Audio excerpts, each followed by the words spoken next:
Terima kasih Dr. Raisa. Saudara-saudara selamat sore. Pada hari ini kami akan melanjutkan kembali tentang informasi update data dari penanganan COVID-19 yang kita integrasikan dari gugus tugas daerah di tingkat kabupaten kota sampai dengan pusat. Data ini kita himpun dari pukul 12.00 waktu Indonesia bagian Barat kemarin sampai dengan hari ini. Data-data ini kita himpun melalui sistem All New Record, kemudian juga kita himpun dari Google Form, dan juga melalui beberapa kali kita berkomunikasi dengan seluruh laboratorium yang melaksanakan pemeriksaan, agar kita bisa melakukan rekonsiliasi data. Dan kemudian kita lakukan cross-check ulang setiap data yang kita terima. Hari ini kita telah melakukan pemeriksaan spesimen sebanyak 19.757 spesimen. Sehingga total sampai hari ini yang sudah kita periksa adalah 559.872 spesimen. Baik kita periksa dengan real-time PCR maupun dengan TCM, tes cepat molekuler yang sudah kita distribusikan ke seluruh rumah sakit, kurang lebih 422 rumah sakit, yang memiliki mesin TCM. Saudara-saudara, dari hasil yang kita dapatkan ini, hari ini ada penambahan kasus konfirmasi COVID-19 positif sebanyak 1.031 orang.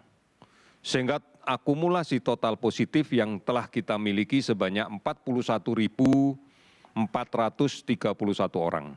Kalau kita perhatikan distribusi kasus baru yang kita dapatkan masih didominasi pada 5 provinsi yang terbanyak melaporkan kasus konfirmasi positifnya. Di antaranya yang satu adalah Jawa Timur. Hari ini melaporkan ada 225 kasus baru dan 56 kasus sembuh. Kemudian DKI Jakarta 127 kasus baru dan 116 sembuh. Jawa Tengah melaporkan 115 kasus dan 65 sembuh. Kemudian Kalimantan Selatan 86 kasus dan 80 sembuh. Sulawesi Selatan 84 kasus dengan 16 sembuh. Ada 17 provinsi yang hari ini melaporkan penambahan kasus di bawah 10 dan ada 4 provinsi yang hari ini tidak melaporkan ada penambahan kasus sama sekali. Beberapa provinsi yang melaporkan jumlah sembuh lebih banyak daripada kasus positif yang dilaporkan hari ini, diantaranya adalah Nusa Tenggara Barat, 21 kasus baru dan 31 sembuh. Kemudian Kepulauan Riau, 9 kasus baru, 12 sembuh. Kalimantan Timur, 5 kasus baru, 17 sembuh. Sumatera Barat, 4 kasus baru dan 6 sembuh. Kemudian Sulawesi Barat, 1 kasus baru, 5 sembuh. Kalimantan Utara, tidak ada laporan kasus baru tapi 8 sembuh. Sulawesi Tengah, tidak ada kasus baru dan 4 sembuh. Komunikasi yang kami lakukan dengan Dinas Kesehatan terkait dengan masih tingginya kasus ini diperoleh dari tracing atau penelusuran kontak dekat dari kasus positif yang dirawat di rumah sakit, dilakukan secara lebih agresif dan kemudian dilakukan pemeriksaan dengan menggunakan PCR atau TCM. Ini menunjukkan bahwa pemeriksaan atau testing secara lebih banyak, secara masif telah kita mulai dan kita laksanakan dalam beberapa minggu terakhir ini berbasis pada hasil tracing yang agresif. Ini menjadi penting karena dengan kemudian kita bisa mengidentifikasi kasus positif, maka kita bisa menentukan langkah lebih lanjut. Di antaranya adalah melaksanakan isolasi yang ketat dan kemudian melaksanakan rawatan manakala ditemukan gejala-gejala yang signifikan agar tidak menjadi sumber penularan baru di tengah masyarakat. Oleh karena itu kami meyakini betul bahwa tracing yang kita lakukan secara agresif belum bisa menjangkau 100% kontak erat.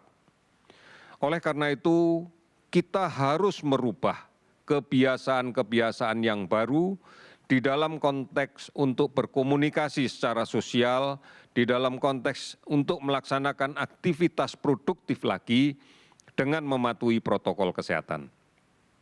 Kita harus betul-betul disiplin untuk menjaga jarak secara fisik dengan orang lain, kemudian menggunakan masker, dan kemudian rajin mencuci tangan. Karena inilah upaya yang bisa kita lakukan, karena kita yakini belum 100% kasus positif kita temukan di masyarakat. Oleh karena itu, saudara-saudara sekalian, optimisme tetap kita harus bangun dari sekarang. Hari ini ada 540 kasus yang dilaporkan sembuh, sehingga totalnya menjadi 16.243 kasus. Meninggal 45 orang sehingga totalnya menjadi 2.276 orang. Sudah 432 kabupaten kota di 34 provinsi yang terdampak COVID-19 ini. Dan kemudian kita masih melakukan pemantauan terhadap 42.714 orang ODP. Dan pengawasan pada pasien dalam pengawasan sebanyak 13.279 orang. Saudara-saudara, inilah pentingnya untuk menjadi pedoman kita bersama. Bahwa di dalam adaptasi kebiasaan yang baru, mengharuskan kita untuk menjamin diri kita masing-masing tidak tertular dari COVID-19 ini. Karena kalau kita aman dari COVID-19 karena perubahan kebiasaan kita menuju ke kebiasaan yang baru, kebiasaan yang selalu menjaga jarak, membiasakan untuk menjaga jarak dengan orang lain secara fisik, menghindari kerumunan, selalu menggunakan masker saat keluar rumah dengan cara yang benar, dan rajin mencuci tangan, maka kita akan bisa memutuskan rantai ini.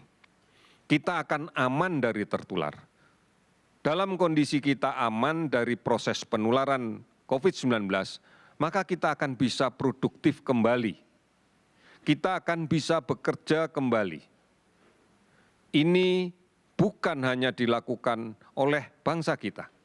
Seluruh dunia menyikapi hal yang sama terhadap upaya untuk menanggulangi pandemi COVID-19.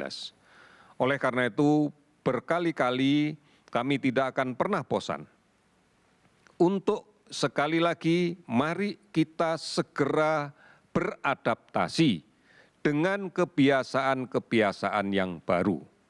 Dengan kebiasaan-kebiasaan yang bisa menjamin bahwa kita aman dari kemungkinan tertular COVID-19. Dari kemungkinan kita seandainya menjadi sakit menularkan ke orang lain. Karena dengan cara seperti inilah maka kita akan bisa produktif. Kita masih belum bisa mengharapkan dalam waktu dekat vaksin ditemukan sehingga kita bisa mendapatkan kekebalan buatan. Belum dalam waktu yang dekat. Namun bukan berarti kita tidak harus melakukan aktivitas apapun. Karena kehidupan harus terus berjalan. Inilah yang menjadi pertimbangan seluruh dunia.